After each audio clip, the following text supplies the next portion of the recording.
Hey, what's up, everybody? So I'm Anna Dievendorf. I'm the marketing manager at Traject. I'm joined by Reggie, as always, product manager for Traject Social. So we're going to give everyone another minute or two to start filling in, and then we'll kick off. We have a really exciting announcement for you guys today, and then Reggie will let you guys know anything else on the roadmap you need to know about. And then I am going to talk about a little bit of strategy for using images for social media marketing. So give everybody another minute and then we'll kick off.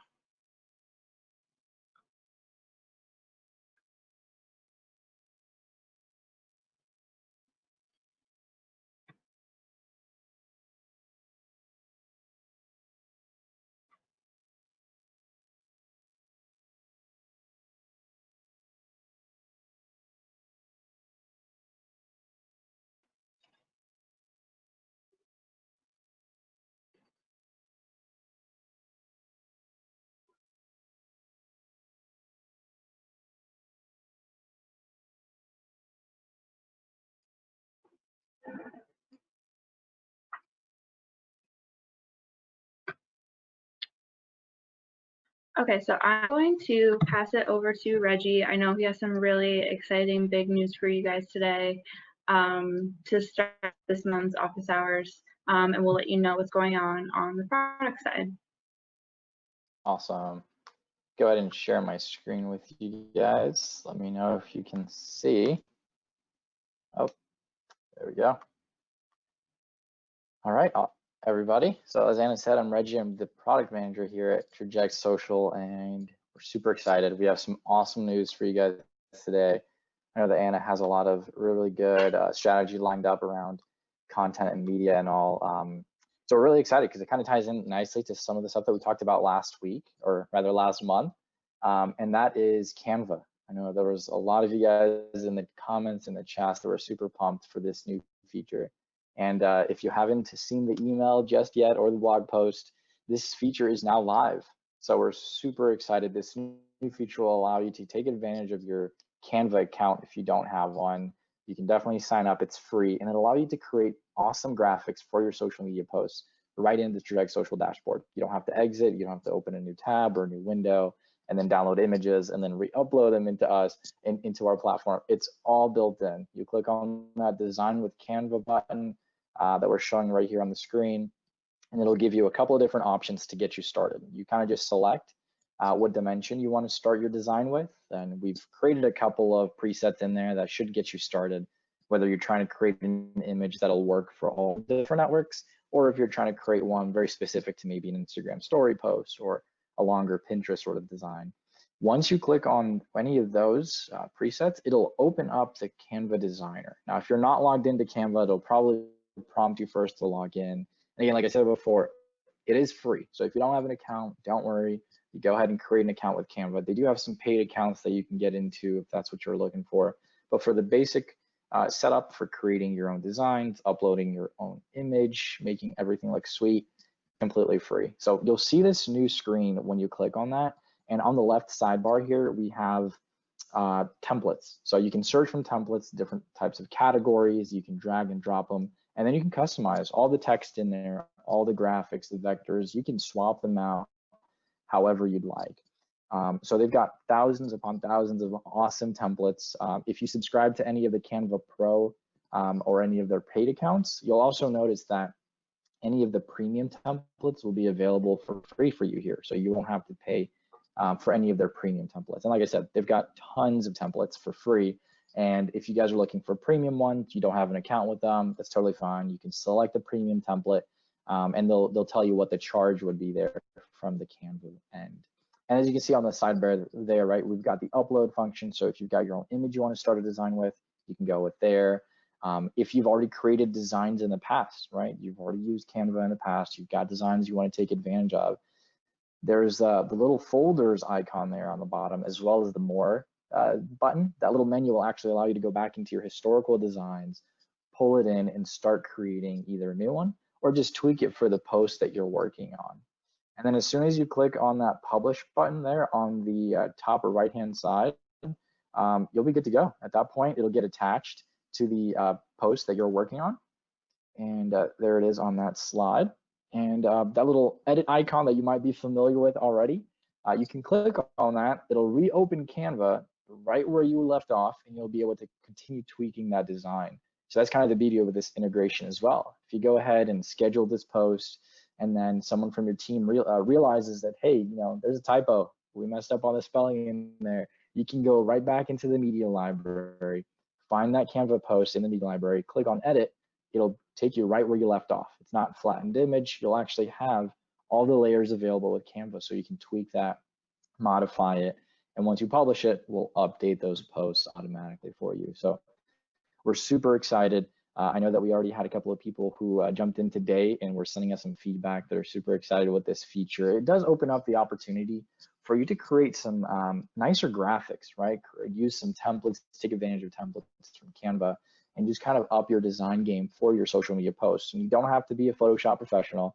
You don't have to have, an art design or an art school background or anything like that. They make it super simple for you to create awesome graphics for your social posts. So I'm super excited to announce it. I hope you guys are excited as I am. You can probably hear it in my voice and how many times I've said awesome and excited in the last 7 minutes. But we've had a lot of requests for this, and so it was phenomenal to be able to work with our engineering team to get this up and just hear the feedback that we have going on. So feel free to send those into the chat or to the comments there if you have questions about this feature. We'll be online here to help you guys out. And I know that Anna's got a ton of really awesome strategies just built around content, and I'm excited to pass the baton over to her.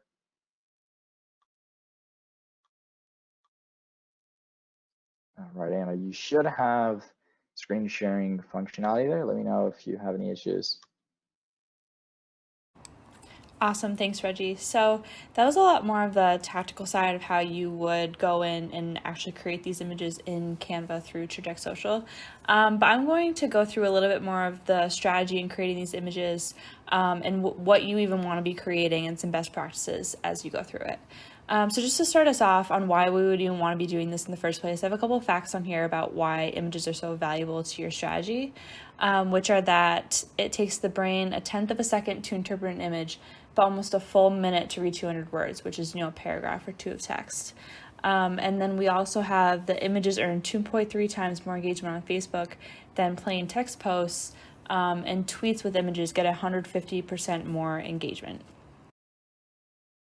So how we're going to leverage that high performance of images will bring us to our first do, which is set goals for your social media images. So you'll see here on the screen, this is the same social network, Instagram, the same company, but these two posts have an extremely different composition. So you're going to want to set goals, whether that is website traffic, conversions, likes, shares, comments, that more engagement type stuff, and then the content of your image is going to reflect that. It can really be quite different depending on what you choose.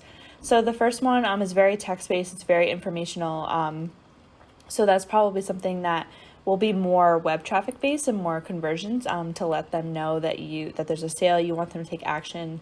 The second one, when you're looking for that engagement and that shareability and that likability, it's going to work better if it's something that mimics the types of things they like to see on their feeds from their own friends, their own connections, and is really something that can help them show off their taste, their aesthetic to their own connections as well, and they can put that out as something that they're saying about themselves on their social media as well. So something like the image on the right is going to get those shares, those likes, those comments, and that type of thing. So this brings us to our number 2 best practice, which is don't use the same images for every site or every social media network. Cutting off images or cutting off any critical information or CTA in your images is obviously not something that you want to do when you're having that kind of rapid brain interpretation that we talked about. And it also it looks a little sloppy, it looks a little unprofessional. So you want to make sure you're up to date on what the different dimensions are for each social media site. And I have some of the main ones listed here. Make sure you leverage the drop-down menu when you're about to design in Canva to select the right size you want for where you plan on using your image. And then, even if you're using kind of the same theme or the same graphics, adjust those and create separate files for each of those sizes so they come out looking really polished. While these ones are kind of the main ones for your average post in the newsfeed, there's so many different graphics on each site that you need to consider. So definitely be up to speed on all of them and check all of them before you start creating. And we have a really great guide that we've written for 2020 image sizes on our site that I will link in the recap, or you can look for it on the Traject Social blog. But you have things like stories, you have your cover photo, your profile photo, all sorts of images that all have different dimensions. So definitely make sure you're on top of that and creating separate files for each one. All right, our number 3 best practice is do make sure images match your branding. So especially if you're creating these images to be really shareable content, it's kind of making its way through new audiences on social media, you want to make sure your brand is really consistent and the look and feel is really consistent. So this is a list of a couple things, some fundamentals that you definitely want to make sure you square away, which is your color palette, your fonts, and then, deciding the uses for different fonts. Maybe it's a certain font is always for headers, a certain is always for paragraph text. And then just different design elements or different look and feel elements. And I've included a couple questions here for examples. There's endless ones of these that you can find through any sort of brand exercise on the internet. But we've got, does your brand use realistic photography or strictly animation? Is your look and feel more very clean cut, right angles, or do you do things kind of crooked to kind of, achieve that whimsical feel? And then you also want to make sure that you have all of your logos that are sanctioned to use in your materials, and which versions of each logo kind of fit different situations. So something I really recommend is leveraging the brand kit in Canva. So the Canva integration Traject Social kind of opens up this creator window. So editing the brand kit is something that you're going to need to log into your account on the desktop version to do. But you'll go over and you click on it on the side, and you can see I'm logged into the Grey Dust one right now. And it gives you an option to set your color palette, all of your different fonts, upload some files like your logo.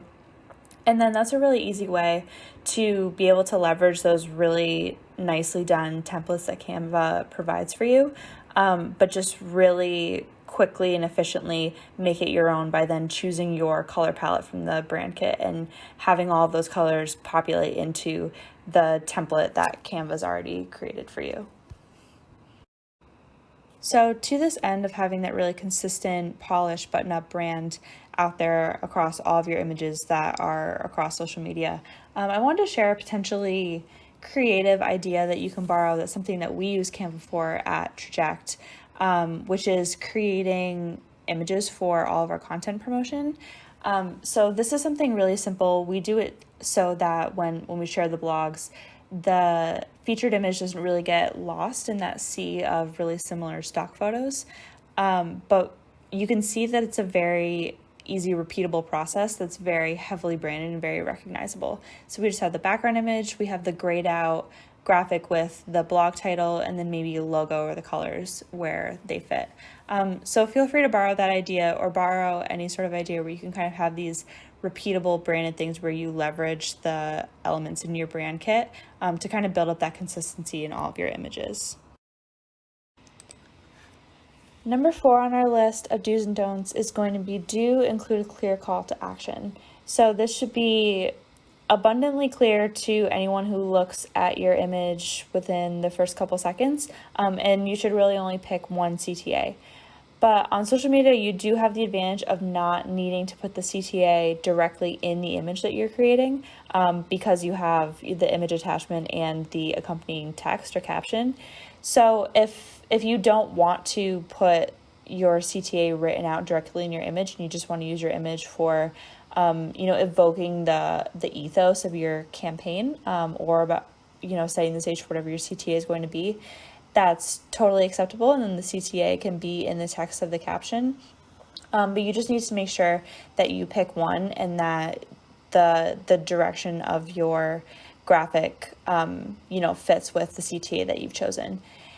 So for most of us, the CTA is going to be something linked that you're including in your post. If you do include a link for your CTA, I'm going to show you guys in Traject Social. You can change the link preview that it gives you to be the graphic that you've created. And all you have to do when you're in the post composer is click that change image button within the link preview. You can see I'm having a little bit of internet difficulties right now getting it to load. If that were to load, it would pull up my media library where I could pick any of my graphics that I've either uploaded there or saved to my media library through Canva. But that button right there is underneath the picture in the link preview, and that's where you can really easily change it into a graphic that you've created as a preview for that link. So next on our list is going to be do keep accessibility in mind. So this is going to be making sure that users with disabilities can still interpret your image. So the first fundamental you're going to want to square away to keep your images accessible is to use alt text and captions.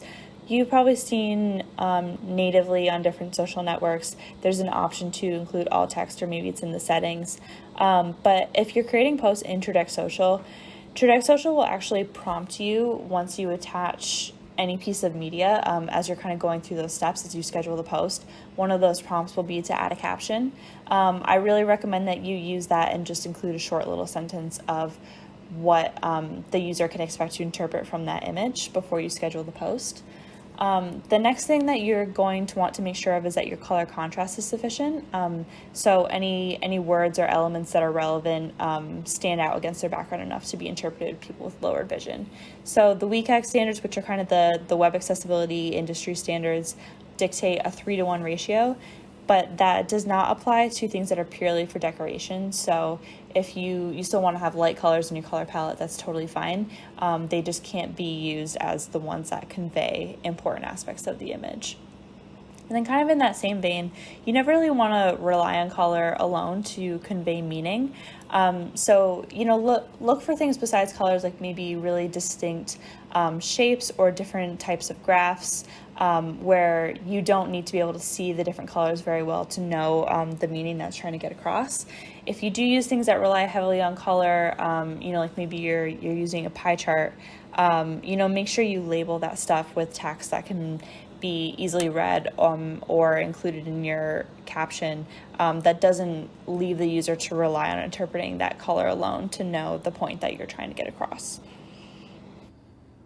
So our final best practice is going to be do visualize data. Images that convey data are 3 times more likely to be shared on social media than those more text-based documents that convey data. So a really cool way that you can leverage image creation, images in your social media is to either create infographics, graphs, other data visualizations to share those interesting insights or statistics. All you're going to want to remember is just to keep it really simple and hyper-focused. You can see on this example here, they really just picked the 3 most actionable data points and didn't make it too overwhelming. It didn't include every statistic. If you're going to do a graph or some sort of other data visualization, stick to making 1 point and just make it really clear and clean. A little hack that I share here that I think could be a cool idea to up anyone's data visualization image game is you don't have to be producing your own research studies or putting in a ton of work to come up with original data. You can make visualizations out of anyone's data. So as you're going around curating that content, those articles to share from your social media channels, if you run into interesting insights that you can make a clean infographic out of, just give credit, link to it, and that's going to be a really great way that you can share that information that's going to kind of cut through the noise of everyone else that's sharing the same article around social media where people kind of have to dig for those statistics. So that's it from me on best practices.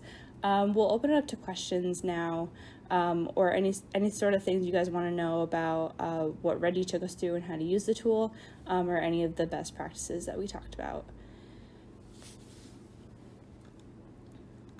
One question we have is just for a refresher on the importance of using that alt text and kind of why we're supposed to do that and the impact there. So that is so people with disabilities or people that use screen readers to help them interpret content on social media can know what's in the image if they're maybe not able to perceive the image themselves, and can still kind of have equal access to reading that.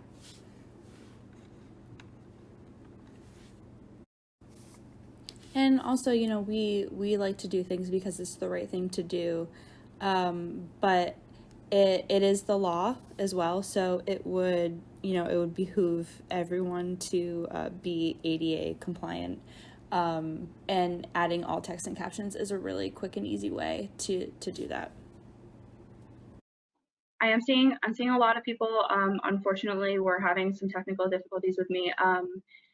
When this recording comes out, the recording won't have any of that. So, and you guys will get that posted online on the blog and then sent out in an email as well. Perfect. Yeah. Yeah. Someone says, sorry, you have Comcast. I saw there were some questions related to the Canva feature. The Canva feature there for a white label. So yeah, at this time, the Canva release that we were able to do this morning, we're super excited about. The Canva release is for TrajectSocial.com. At this time, it doesn't support white label dashboards. So if you and your team want to take advantage of that, I would definitely recommend head over to TrajectSocial.com if you need to use it. We are working with Canva's team to build out some functionality so that we are able to support white label domains very, very soon. Hopefully that answers, I think there was like 4 or 5 questions on that. So hopefully that answers that.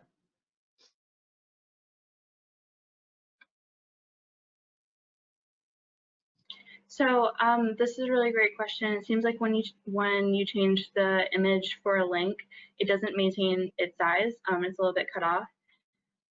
So that's a great call out because that is 100% true.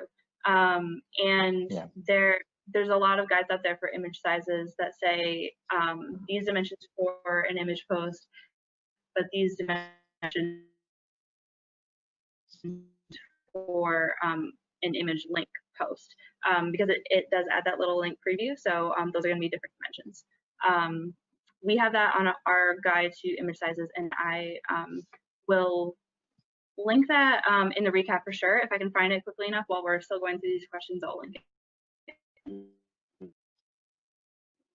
Yeah, there you go. And to that, I know that there were some people here commenting on the preview. We do have link preview, or rather post preview functionality. You'll see that preview button on the bottom left when you're composing your post. Just keep in mind that the actual posts themselves, every single network, you know, they change pretty frequently. So use that as a point of reference. I wouldn't say that that's an absolute 100% exact look of how it's going to be when you publish that post. But do try to follow, like Anna said, we do have a couple of blogs out there that talk about the dimensions, right? It'll crop a certain way on Google Business compared to LinkedIn. And if you're doing an image post on Facebook, it's going to be a little bit different than a link post on Facebook. So, you know, we're excited to get those over to you guys, but definitely keep those in mind because they are slightly different. Let's see. There's some questions here about the Canva tool in itself. Yeah, so I mean, when it comes to using Canva, as long as you're logged in another tab or in your browser somehow, you're logged in to Canva, when you go into Traject Social, it should default to that logged in user account. And if not, you'll just need to log in once. It's mark off that you want to remain signed in, and it might prompt you to allow some sort of cookie in the browser so that your browser rather can save that login.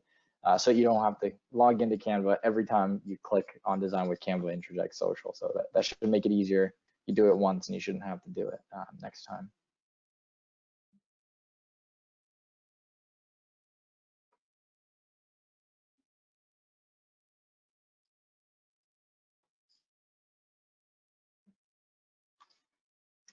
All right, keep sending in those questions, guys. They're definitely great questions there. Let's see. Yeah, there were some questions there about the white label.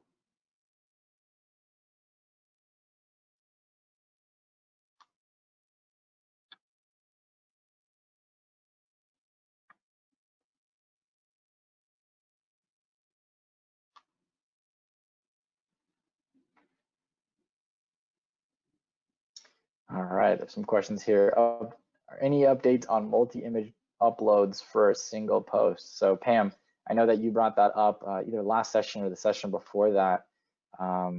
Feature request around being able to select a couple different variations of a single image, right? Whether it's because the dimensions are slightly tweaked, and being able to put that in a single post. So it's definitely something that we're exploring.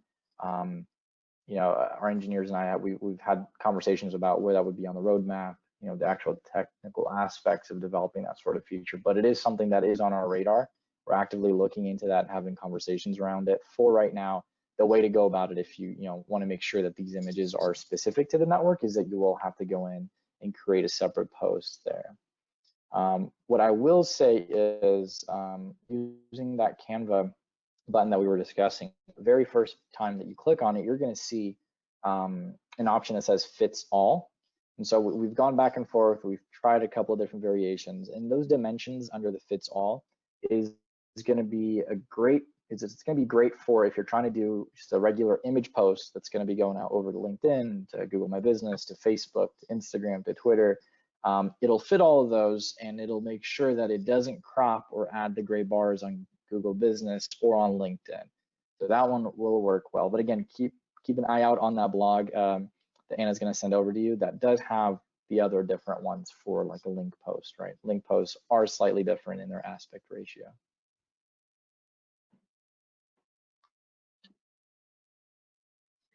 I heard a rumor that TikTok was going away. True or false? I heard that too. I am skeptical that that's the kind of thing that they can make happen with how many millions and millions of users are on it, especially quickly.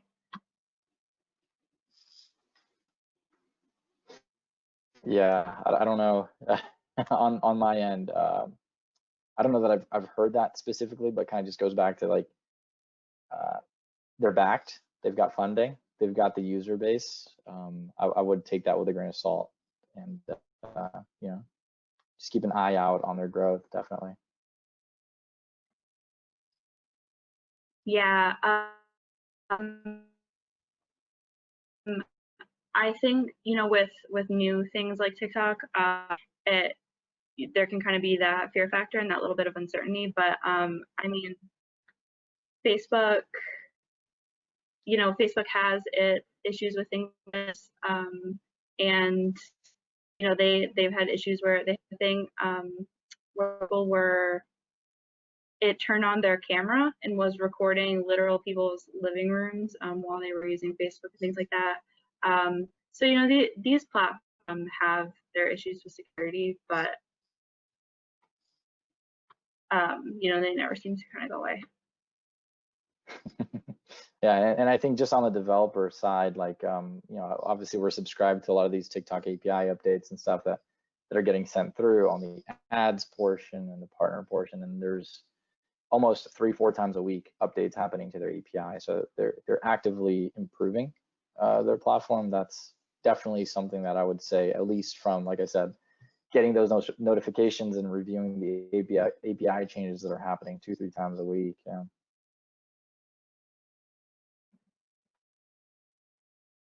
Yeah, Pam, I saw the note there about allowing you to change a scheduled post back to a draft post.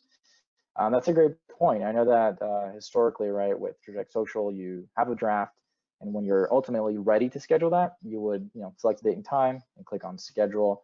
But there isn't really currently a way to bring that back into a draft. Maybe you just mistakenly scheduled it, or maybe you forgot something, you're not quite ready to publish it yet. So it is something that is on our roadmap. It's something that we're working on, making sure that we've got some good UI UX research gone into it to make sure that how we implement it makes sense for all our users. But keep an eye out because it is in the pipeline, definitely.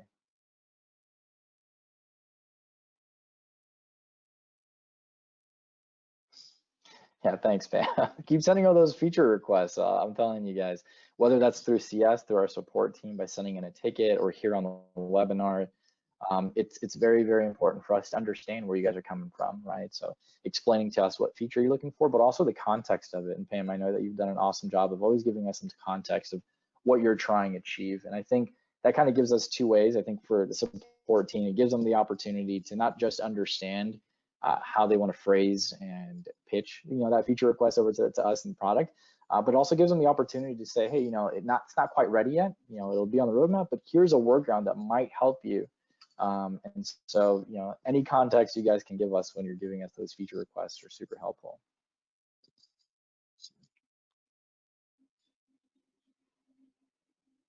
There's a question there about add to queue. So our posting schedule functionality, I know, Anna, you love taking advantage of this too. I mean, content syndication or the bulk scheduler, whatever it is, using the add to queue functionality definitely helps save a lot of time. There's a question here that talks about being able to specify a time slot.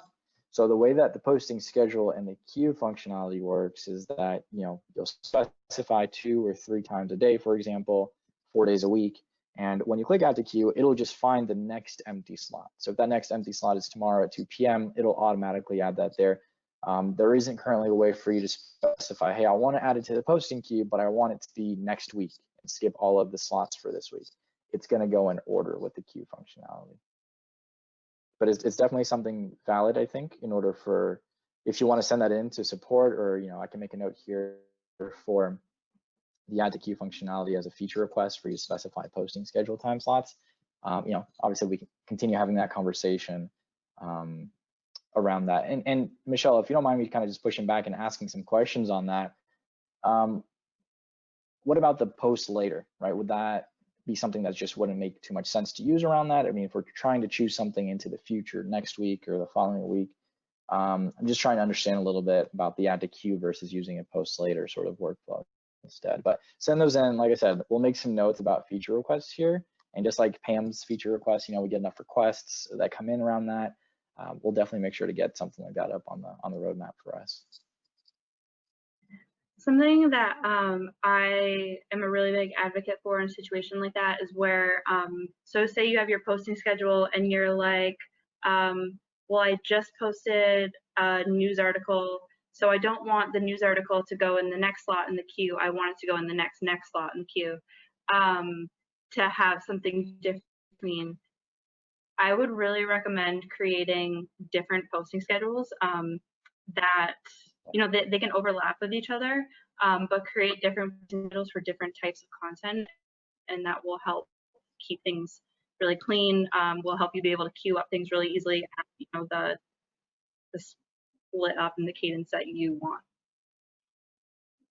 Definitely. Yeah, I would say that, the post presets, when tied in with these multiple posting schedules, can be such a time saver. Like you're saying, if we're doing once a day I'm posting news, once a day I'm posting some product related, posts and maybe some customer feedback that we received. If you're doing those 3 different categories, having multiple posting schedules and a corresponding post preset will help you a ton. You don't have to worry about choosing a different time, a different date, just to make sure that you're balancing them appropriately, because that posting schedule that you'll build out will already kind of compensate for that. So definitely a great way to save some time there. Yeah, Pam, I mean, I'm not sure what plan you're on, but on the pro plan there, I think you end up having 10 or 20 posting schedules per project as a limit there. So I'll confirm with the engineers here, but on that pro plan, you'll definitely get a ton. If you're looking for 5, it'll definitely be available for you.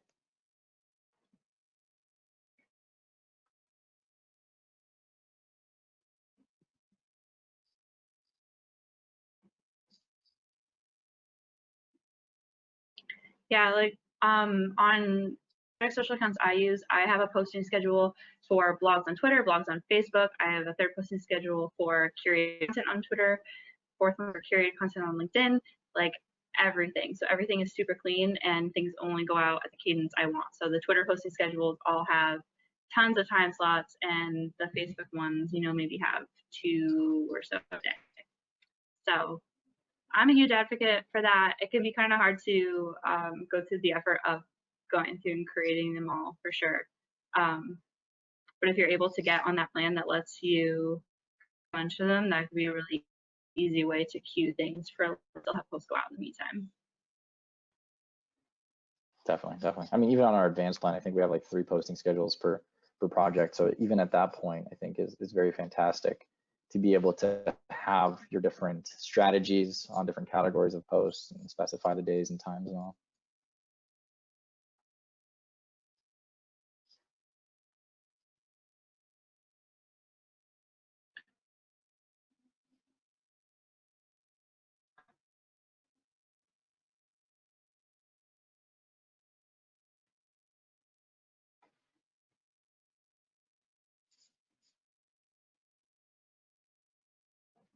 I love this idea of publishing this as a checklist.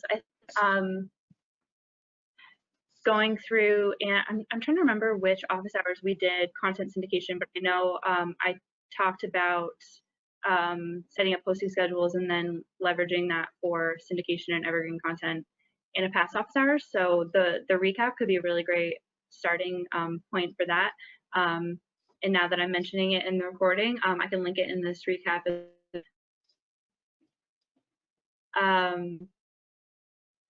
But I think that's a really great idea to make it a more digestible checklist of the best way to set up your posting schedule or your posting cadence.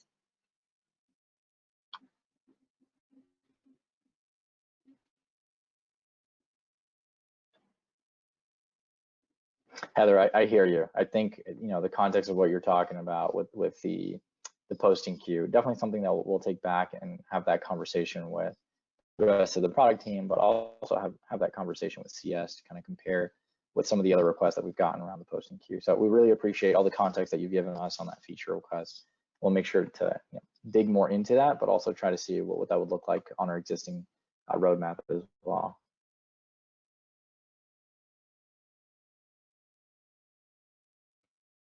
We're getting a couple of questions here about Instagram direct posting. So I'm sure if you guys were on last month's call, you heard the update we gave you guys too. So again, it's something that we're working on. Trust us, we know how important this is, Instagram direct posting in the world of social media management, right? It's definitely crucial. So while we do offer the notification-based scheduling options, the social media, or rather the mobile app that allows you to receive that notification, push that over to the app, we understand the need for that direct posting. And it's something that us, both here on the product team and our executive level, are working on multiple different avenues to see if we can get that back, that functionality back. So hopefully we'll be able to have some news for you guys in the coming months, but we're working hard every day. I don't think there's a day, and Anna, maybe you can speak to this too. I don't think there's a day that I wake up and start working and think, what else can I do today to make that a reality? So it's something that we're always thinking about, always working towards.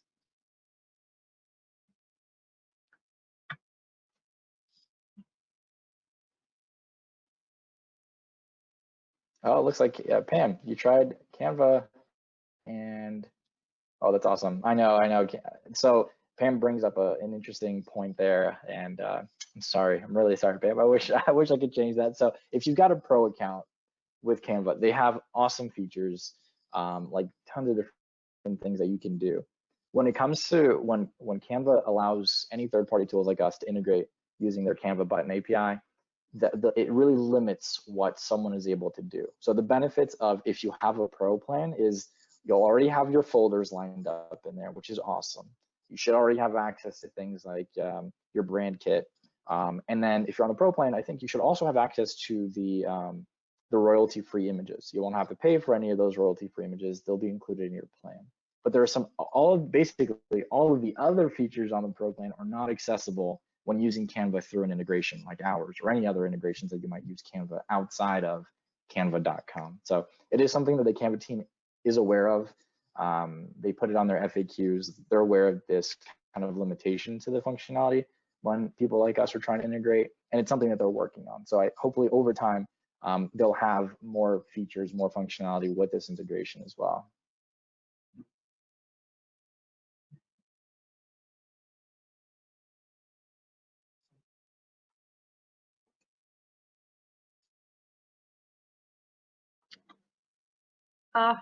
Terry is after my own heart. Is there a link to see all the past office hours for anybody who wants to binge them. Absolutely. So they're all on the Traject YouTube. And then they're also the recaps that include the YouTube video at the top, and then kind of the timestamps for different subjects we talk about if you want to skip to a certain thing. Those are all on the blog, which is the website.com, and then blog, and then social. And you can see all those there. And we do them, obviously you guys know, the first Tuesday of every month, and then I usually try to publish the recap a couple days after that. Like around those dates, like if you look in the first few dates of the month. Yeah, it's awesome. I mean, there's content way back to when Sam used to do these. So I know he had a lot of very passionate discussions about posting schedules and that as well. So it'd be great to binge watch. Some questions here about reporting. Pam, I'd love to hear some feedback on reporting. What is it that you're looking to see in a future reporting update? There's something that's on our roadmap. We want to tweak some of the reports, bring some improvements, take to the next level, but we're always accepting feedback. Anything that you can think of that you would want to see, whether new or changes, definitely want to hear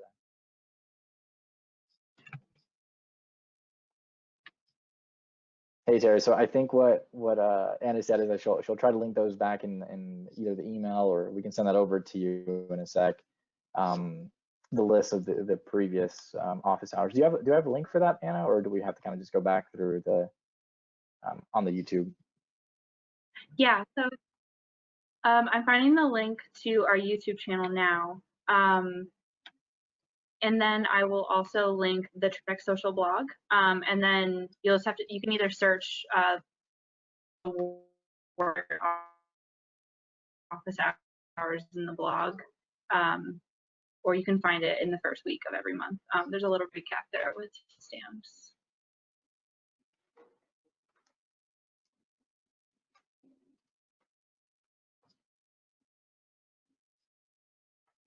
Awesome.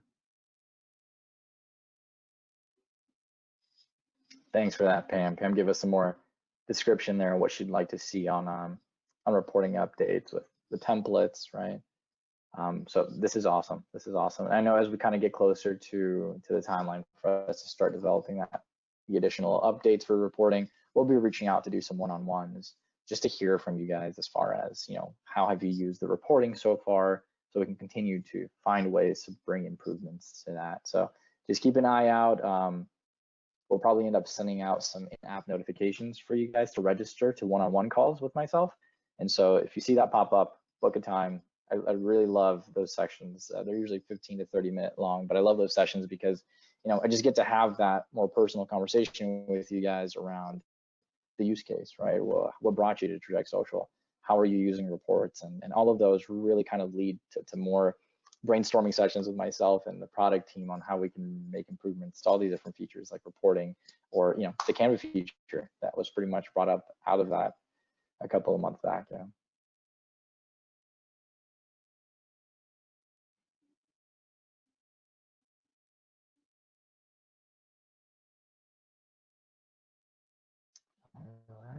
All right. Looking through, it looks like the questions are coming to, I wouldn't say a halt, but it's slowing down. We'll stay here for a couple more minutes. So if you guys have any other questions, definitely send those over to us.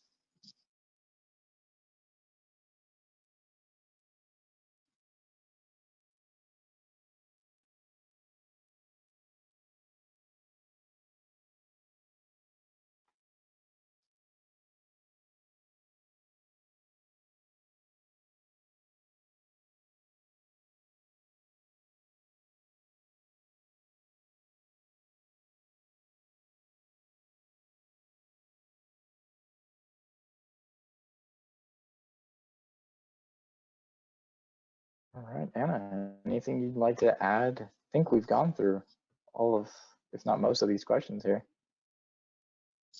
Am I related to Nick Kroll? Christopher, I'll be honest, I'll probably have to Google that after we're done here. I'm not familiar with him, Nick Kroll, but I don't think so. That's a funny one. Do you know who that is? Because I have no idea who that is.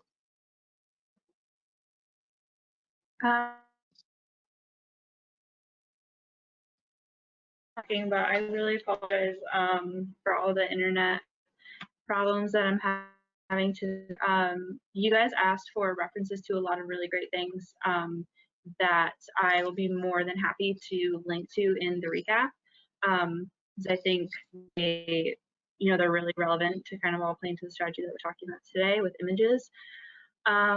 So I will be sure to, when I write that, kind of, make notes of like, oh, this question was asked and more information can be found in this piece of content. So look for that. I'll be publishing the recap with this recording that will not include all the audio issues on Thursday.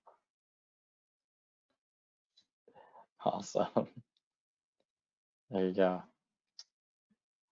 Thank you, Tara. You guys have been awesome. Thank you guys so much just for your time. I know that there's a ton of you guys who just come in here month after month. You bring in so much enthusiasm and all of your questions. So we really, really appreciate that. I think on the product side that I've been working on, it's just amazing to be able to see how passionate you guys are, just all that you bring to this tool, right? And as you guys continue to bring that passion and enthusiasm and your feature requests and just your story, right? It really will help us to continue improving Traject Social, bringing it to the next level so that it's not just useful for the people who are coming in and trying us out, but it's useful for the people like you guys who have been using us for a while as well. So thank you very, very much. From the product side, I know Anna as well. We get so much value of being able to just sit down here and talk to you guys every month.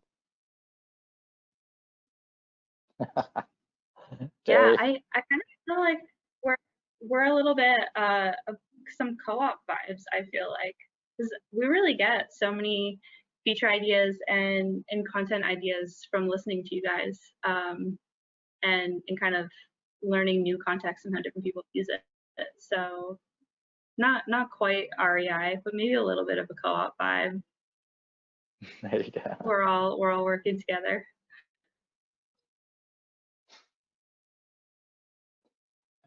I love that. I don't know if you saw that, the note that Terry Okay. said in there, and trying to help you get. And I also just got some advice to upgrade to Wi-Fi.